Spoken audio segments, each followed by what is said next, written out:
At the Calabash Tea House, shelves are filled with traditional remedies, herbal mixtures to ease aching joints, soothe frazzled nerves, and even spark romance. It's a form of knowledge handed down from centuries past, says owner SUNYATTA. I'm a fifth-generation herbalist and natural healer, and so my job is really to continue that tradition. But another part of her job is working with employees to make them aware of implicit bias, whether on the basis of race, gender, age, sexual orientation, or anything else. We're always talking to our staff moment to moment about their interactions with folks, about exempling the best behavior and best practices to make sure everyone feels that they're welcome. If you don't correct it in the moment, it becomes a deep-seated behavior that it's implied that it's okay and it's not okay.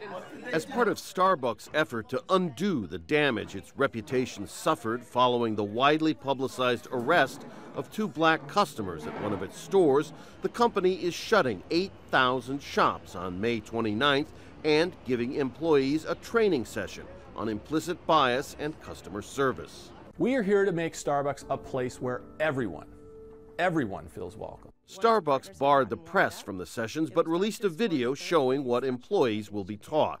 Social scientists say changing people's behavior and implicit biases is hard work and takes time. Employee training sessions are a start, but not a solution.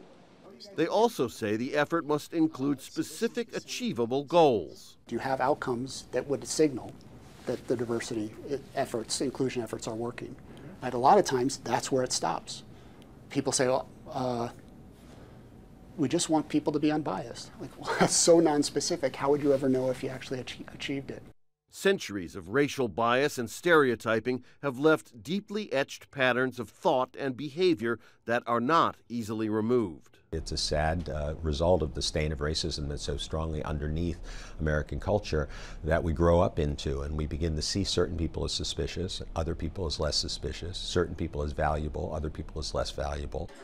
Back at the Calabash, Eamon has her own ideas on fighting bias. I think the #1 rule is assume the best. Part of the issues that we see with bias in the news is that the worst was always assumed, and that's when we get into trouble. Eamon's approach to customer satisfaction seems to be working. Business is good, and she's opening another tea shop later this year. Rob Reynolds, Al Jazeera, Washington.